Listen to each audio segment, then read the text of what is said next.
a shattered carriage at the bottom of a jagged cliff. A man of immense power, bleeding out in the unforgiving rain, betrayed by his own blood. He was supposed to die there, forgotten by history. But the sea didn't claim the Duke that night. A woman from the shadows did. The official records of London society state that on the evening of November 14th, 1814, Arthur Cavendish, the 6th Duke of Rothford, was tragically lost to the sea. The papers called it a grievous accident, a victim of the notorious autumn gales that battered the treacherous coastline of Cornwall. In truth, it was no accident. It was a meticulously executed assassination. Arthur had been returning from a confidential inspection of his family's tin mines near the isolated village of Boscastle. His wealth was staggering, his influence reaching the highest echelons of the House of Lords. Yet within the gilded halls of his ancestral home, Winderley Hall, a viper had been waiting. His cousin, Lord Reginald Fitzroy, was next in line for the dukedom. Reginald was a man plagued by gambling debts and a bitter resentment of his secondary status. It was Reginald who had arranged for Arthur's usual coachman to fall violently ill, replacing him with a stranger. It was Reginald who had quietly insisted Arthur take the perilous coastal road to save time. And it was Reginald's hired men who had taken a handsaw to the carriage's rear axle before it departed. When the storm struck a howling, unnatural tempest that tore the roofs off local cottages, the weakened axle finally gave way. Arthur was inside the velvet-lined cabin, reviewing ledgers by the dim light of a swaying lantern, when a terrifying crack echoed through the storm. The carriage violently lurched. The terrified horses shrieked, their hooves slipping on the rain-slicked slate of the cliffside path. In an instant, gravity took hold. The carriage plunged backward off the precipice, tumbling 70 feet down the jagged rocks. The impact was catastrophic. The coachman was killed instantly, thrown into the churning black waters. Wood splintered, iron twisted, and the opulent carriage was reduced to a mangled tomb. Arthur was violently ejected halfway down the descent, slamming into a narrow, rocky shelf just above the high tide line. He lay there, rain lashing against his face, his left leg pinned beneath a heavy piece of the carriage door, his ribs fractured, and a deep laceration pouring blood over his eyes.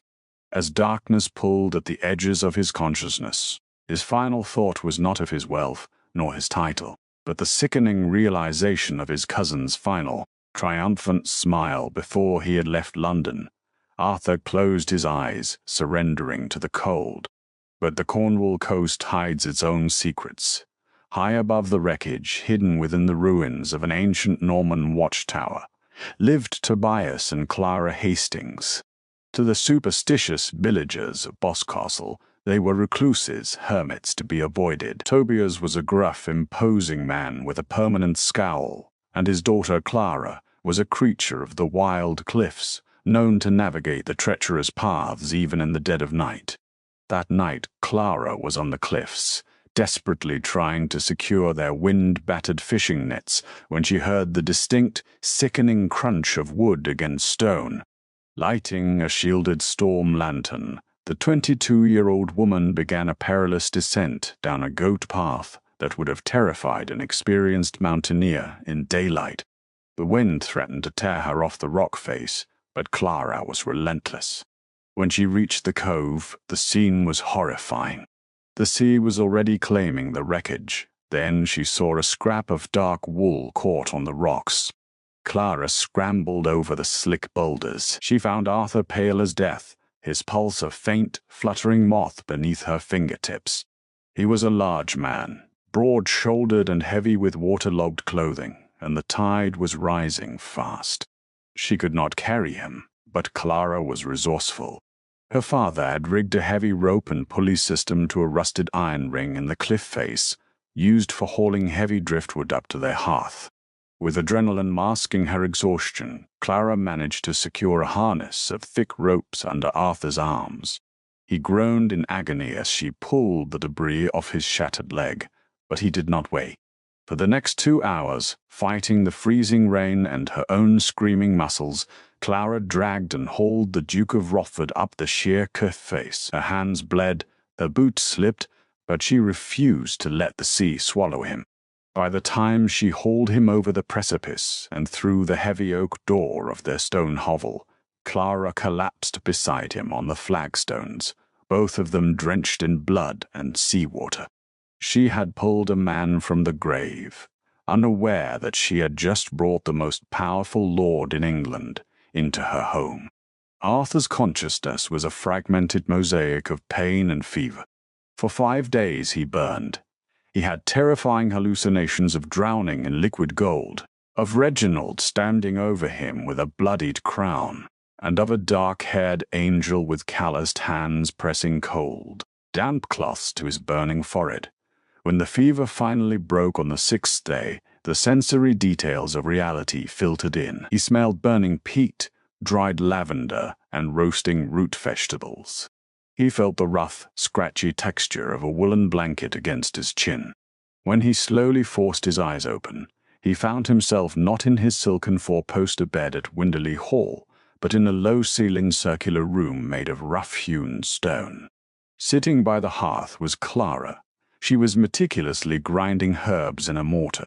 She wore a simple, faded grey dress, her dark hair tied back in a messy braid. But it was her face that arrested him, sharp, intelligent features, a strong jaw, and eyes the color of the storm she had pulled him from. He tried to speak, but his throat was like sandpaper. Water. Clara dropped the pestle and was at his side in an instant. She supported his head with a surprising gentleness, holding a clay cup to his cracked lips. "Drink slowly. You've been wandering in the dark for nearly a week." "Where?" Arthur rasped, coughing as the water hit his throat. "Where am I?" "Safe." A deep, grating voice answered from the shadows. A man stepped into the firelight. He was tall, with a thick beard and eyes that held a profound, simmering anger. It was Tobias Hastings. He approached the cot, looking down at Arthur, not with the reverence a duke was accustomed to, but with a cold, clinical detachment. "You are on the Bodmin coast," Tobias said, his voice devoid of warmth. "And you are incredibly fortunate my daughter is stubborn, or the crabs would be picking your bones clean by now." Arthur tried to sit up, but a blinding pain in his ribs and a heavy immobility in his left leg stopped him. He looked down to see his leg bound in tight professional splints. "You are a physician." "I was," Tobias replied bitterly. He reached into his pocket and tossed a heavy gold signet ring onto Arthur's chest. It bore the Cavendish Cresta roaring stag. "I removed this to set your broken fingers. I know exactly who you are, Arthur Cavendish, Duke of Rothford." Arthur tensed. If this man knew his identity, he might also know there would be a massive reward for his return. Or worse, he might be an agent of his cousin Reginald. "If you know who I am, you must know my family will pay you handsomely for my safe return to London." Tobias let out a harsh, barking laugh. "London? I wouldn't return to that rotting cesspit if you offered me the crown jewels." "Your money means nothing here, your grace." Tobias leaned closer, resting his hands on the foot of the bed. "Do you know who I am?" Arthur squinted at the older man, searching his memory. "No. I am Dr. Tobias Hastings. 22 years ago, I was one of the most respected surgeons in Mayfair. I was called to Winderley Hall to treat the Duchess of Rothford, your mother." Arthur's breath hitched. His mother had died when he was a boy, succumbing to a sudden, violent illness that the doctors could not cure. "She was poisoned," Tobias stated, his voice trembling with decades of suppressed rage. "I discovered it. I found the traces of arsenic. I went to your father, the late Duke, to report it. But your father, he didn't want a scandal. He didn't want the authorities looking into his affairs, or his mistresses, or his brother. Instead, he blamed me. He accused me of malpractice, of administering the wrong tinctures. With a single word, he ruined my reputation, seized my assets through corrupt judges, and forced me to flee into the night with my infant daughter to avoid debtor's prison. The silence in the stone room was deafening, save for the crackle of the hearth. Arthur stared at the man, horrified. He had always known his father was a ruthless man, a political tyrant, but to destroy an innocent doctor's life to cover up a murder? So, Arthur whispered, bracing himself for the inevitable, you have the son of the man who destroyed you at your mercy. Why am I still breathing? Tobias stared at him for a long, heavy moment. He looked at his own scarred, aging hands, then at Clara, who was watching her father with a tense, pleading expression. Because, Tobias said softly, turning away to tend to the fire, unlike the Cavendishes, I still hold my Hippocratic oath sacred. And because Clara spent 4 hours dragging your miserable aristocratic hide up a cliff, I won't insult her effort by slitting your throat. Over the next few weeks, a strange, tense domesticity settled over the hovel. The fierce Cornwall winter fully set in, burying the coastline in snow and ice. The goat paths were impassable. Arthur was a prisoner of his own broken body and the weather. Stripped of his wealth, his fine clothes, and his sycophantic servants, Arthur found himself stripped down to his core. He watched Clara. He watched her chop wood, mend nets, and read battered Latin medical texts by candlelight. She possessed a quiet, fierce independence that fascinated him. The women of London society were trained to be delicate, ornamental birds in gilded cages. Clara was an eagle. As Arthur slowly regained his strength, he insisted on making himself useful. Seated by the fire with his leg propped up, he used a small knife to whittle new bobbins for Clara's spinning wheel, peeled potatoes and carded raw sheep's wool. For the first time in his life, the Duke of Rothford was working with his hands. The proximity bred an undeniable intimacy. One evening, while Tobias was outside securing the roof against a fresh gale, Clara sat beside Arthur to change the dressings on his ribs. The firelight danced across her skin. She was so close he could smell the sea salt in her hair and the faint scent of rosemary on her clothes. You don't talk much about the life you left behind, Clara noted softly, unwrapping the linen bandages with practiced gentle hands. There isn't much to miss, Arthur admitted, his voice low. He looked at her, his guard finally dropping. It is a world of shadows and vipers. My own cousin soared through the axle of my carriage, Clara. My own blood tried to send me to the bottom of the sea for a title and a house.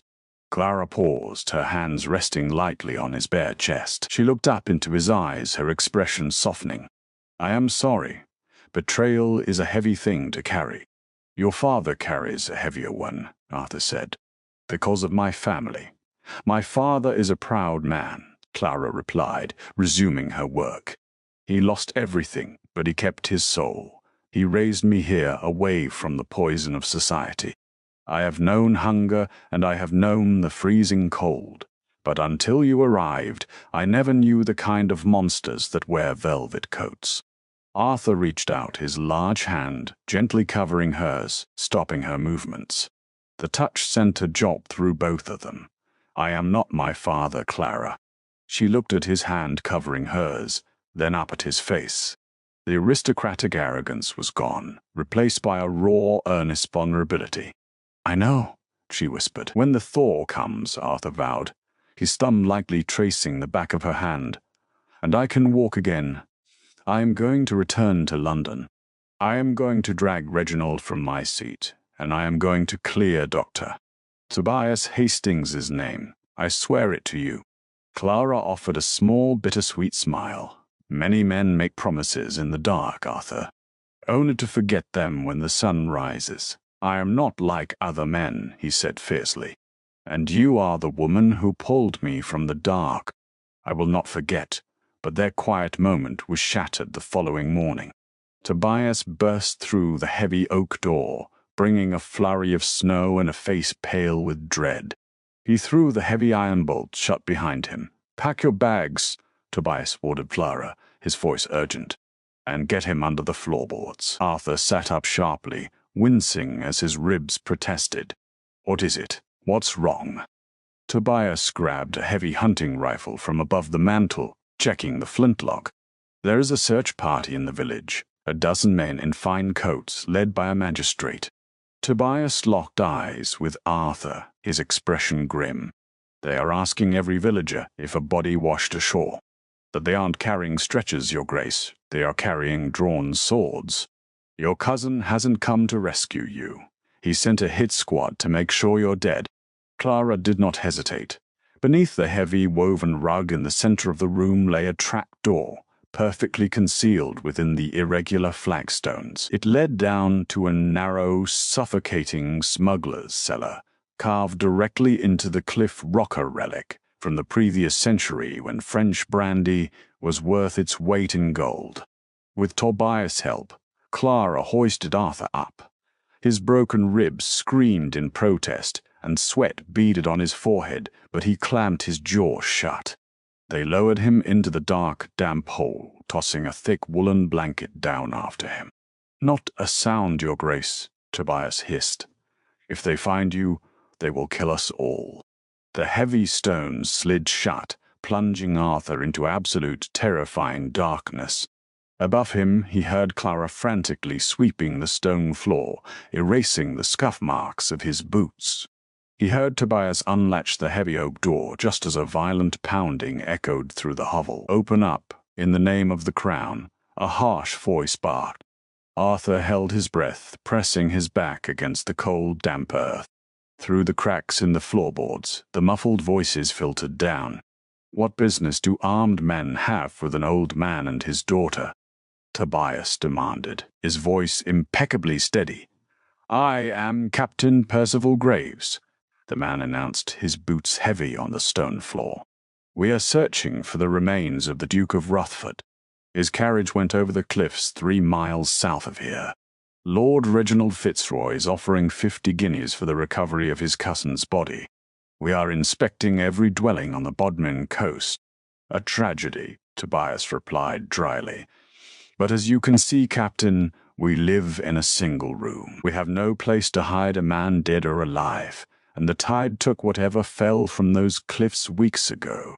Arthur heard the ominous sound of overturning chairs and the tearing of fabric. They were ransacking the small home. You live like animals, Graves sneered. He paused, and his footsteps moved directly over the center of the room, right above Arthur's face. And you, girl, have you been down to the coves? Seen any fine velvet washing up in your nets? Clara's voice trembled, a masterful performance of a terrified, simple peasant girl. No, sir. Only kelp and driftwood. Please, don't break my spinning wheel. It's all we have. Graves grunted in disgust. There's nothing here but stench and poverty. Let's move on to the village. The Duke is fish food. The heavy door slammed shut. Arthur waited in agonizing silence for what felt like hours until the stone above him finally scraped open. Pale winter light flooded the hole, framing Clara's anxious face. They're gone, she whispered, offering her hands to pull him up. Once Arthur was back by the fire, Tobias began violently stuffing medical supplies and salted meats into a canvas sack. They are gone for now, but Graves is a hound. He left 2 men camped at the crossroads.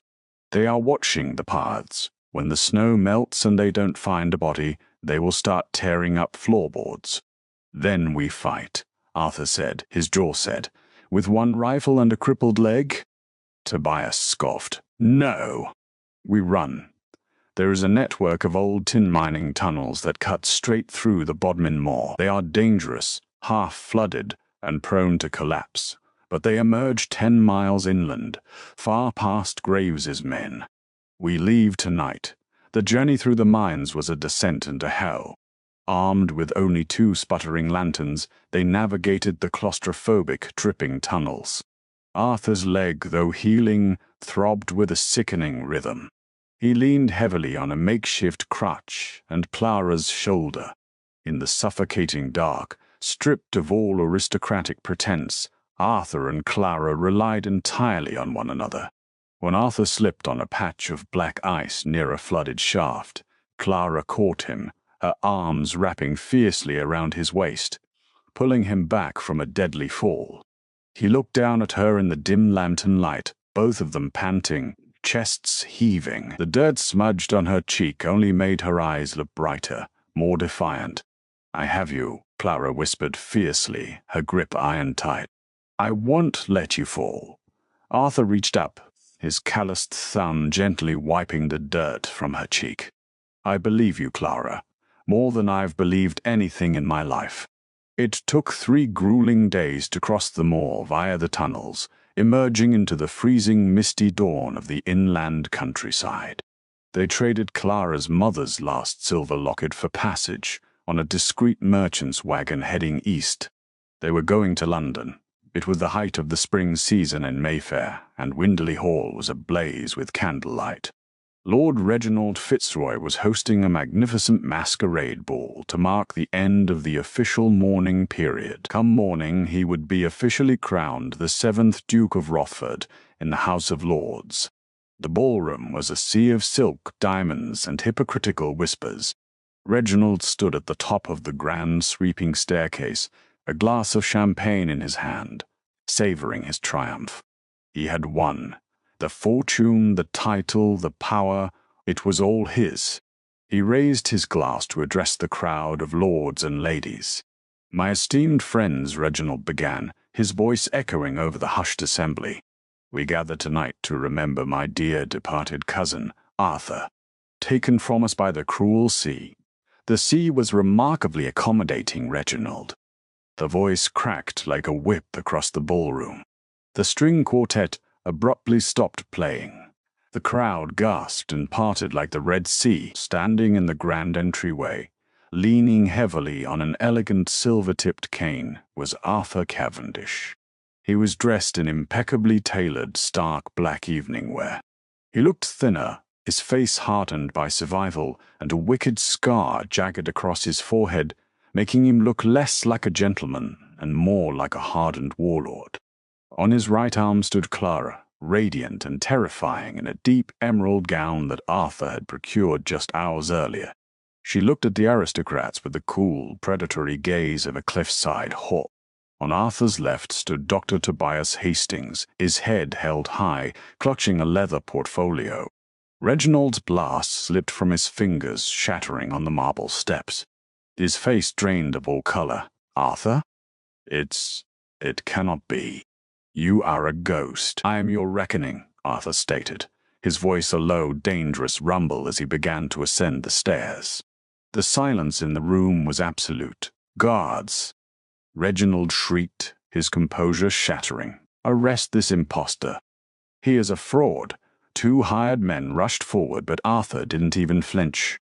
He raised his cane, and from the shadows of the entryway stepped 3 Bow Street runners, led by Chief Magistrate Lord Alistair Henderson. "Stand down!" Lord Henderson bellowed. He looked up at Reginald with undisguised contempt. "Lord Reginald, we have been quite busy this afternoon." Arthur reached the top of the stairs, standing chest to chest with his trembling cousin. "Did you think I was idle these past months, Reginald? While I healed in the mud and the snow, I sent letters. I reached out to my loyal barrister, Josiah Bentham."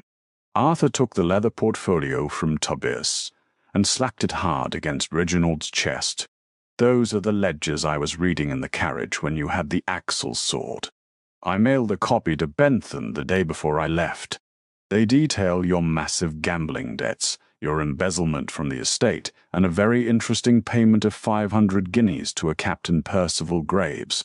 Reginald stumbled backward, stammering, his eyes darting around the room for an escape. There was none. The aristocrats who had just been drinking his wine were now staring at him with undisguised horror. "You tried to murder me for a title," Arthur said, his voice carrying to every corner of the room. "But you failed because you underestimated the strength of the people you consider beneath you." Arthur turned to the crowd, pulling Tobias forward.